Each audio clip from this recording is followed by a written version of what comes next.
De Niro didn't hold back. He put everything out in the open and made sure the American people saw what was really going on. But before getting into the reaction, it's important to look at exactly what he did. I'm gonna say one thing, fuck Trump.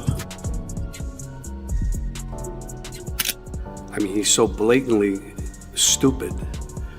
He's a punk, he's a dog, he's a pig, he's a con, a bullshit artist, a mutt who doesn't know what he's talking about, doesn't do his homework, doesn't care, thinks he's gaming society, doesn't pay his taxes. He's an idiot. Colin Powell said it best. He's a national disaster. He's an embarrassment to this country. It makes me so angry that this country has gotten to this point, that this fool, this bozo, has wound up where he has. He talks how he wants to punch people in the face.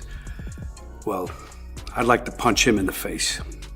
This is somebody that we want for president? I don't think so. What I care about is the direction of this country. And what I'm very, very worried about is that it might go in the wrong direction with someone like Donald Trump. In a certain way, it's all out of insecurity. He's deeply, deeply insecure. He is a malignant narcissist. He's a socio-psychopath. He's created some new language as far as describing somebody in his mental condition.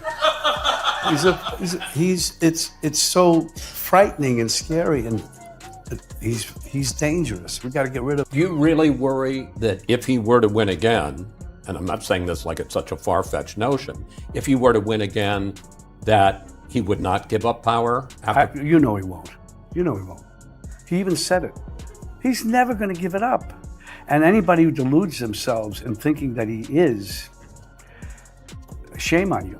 You have compared the Trump family to a gangster family, which is something coming from you. What do you mean? They are. Well, because he thinks he's a gangster. He does everything like a gangster. I don't think that gangsters in that world would think much of him, because there's honor among thieves. There's honor in anything. If you don't keep your word and do the right thing with people, no matter what profession you're in, you are going to get ostracized. And in that world, it's a little harder. There's a big group of people in this country who believe that he cares about them. I am totally dumbfounded, baffled by that. I can't understand it. And it's a thing that we've seen over decades and decades, and he's a what's it? Tammy Faye and the other one. Yes. It's the same thing. Give us your money. We're gonna save you. Yeah, televangelist. Yeah. It's just the same thing, and it's so obvious. I just don't understand. People can buy it. Shame on those Republicans that don't have the nerve, the balls to go after him. What do they tell their kids? What do they tell their grandkids later when it's written in history books what their role is and what they did, and they allowed him to do this? He's an outright criminal, and they're still buying it. We're in a very bad situation. I remember you and I about 5-6 years ago talking down at the Spring Studios, something about. I said, what just happened. No, it didn't. It didn't happen. It's all about truth. And what we have here is a denial of truth all over the place. And even the speech that he made after is insane. It's just insane. And I'm very, very concerned about it. I think we all are. It's insane. So that's why I felt I had to do something, say something about it, to go on record.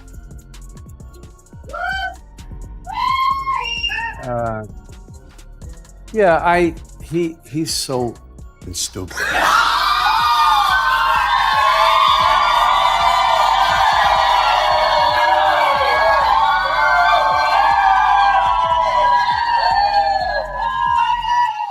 I mean, look at the lame, inane things that he said. He's so stupid, he can't even say anything clever or smooth. He's a moron.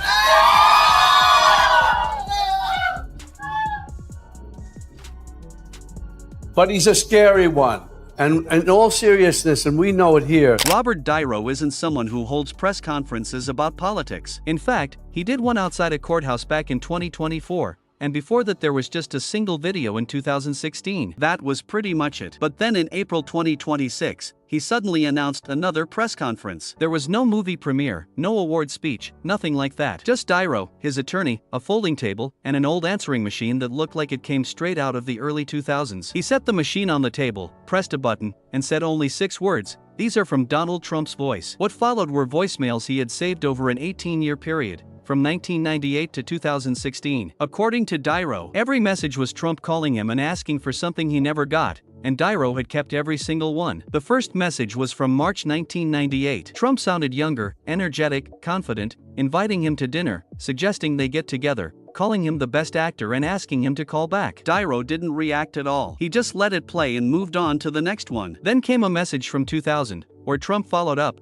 saying he had left a message before and that they should connect because they were both doing big things. Still no reaction from Niro. Another message from 2003 sounded more frustrated, with Trump wondering why he never got a call back and saying they should be friends because they were both New York guys. By that point, the pattern was obvious. Trump kept calling, and Niro never answered. The room stayed completely quiet except for Trump's voice coming through that old machine, asking for friendship, attention, and acknowledgement from someone who never gave it. And what stood out was that Trump never seemed to stop trying. The calls continued through the 2000s, through the years of The Apprentice, and even after the White House Correspondents' Dinner in 2011. One message from just days after that event had Trump sounding tense and upset, talking about how Obama and the media had gone after him and asking Niro to call so they could talk. At that point, Niro's attorney finally stepped in and told everyone that Niro had never returned any of those calls, not a single one. Then came a voicemail from 2015, after Trump announced his presidential campaign. This time he sounded more urgent, saying he needed respected people behind him and that Niro's endorsement would actually mean something. Niro still never called back. The final message played was from October 2016, just weeks before Niro publicly criticized Trump. In that voicemail, Trump sounded hurt. He said he thought there had been mutual respect between them, pointed out that he had been calling for years without ever getting a response, and asked to settle things man to man. When the recording ended, Niro looked into the camera and simply said he didn't call him back then either. The entire press conference lasted only 11 minutes. He played 7 of the 23 messages, didn't answer questions, didn't add commentary, and then walked away. But that wasn't the end of it. 2 days later, Meyer Street held her own press conference and brought a cardboard box containing 4 voicemails from Trump recorded between 2006 and 2015. In each one, he was asking her to attend events, say something positive about him publicly, or acknowledge his success. In the last message, from January 2015, he sounded frustrated and asked why she wouldn't simply say she thought he was doing well, saying all he needed was one quote. Street closed the box and replied that she never gave him that quote. Then, 3 days later, Alec Baldwin stepped forward with 6 voicemails of his own dating from 2004 to 2013. In one of them, Trump asked him to stop impersonating him on SNL as a favor between 2 New Yorkers. Baldwin's response was simple: he didn't stop. And according to the story, Trump just kept calling anyway.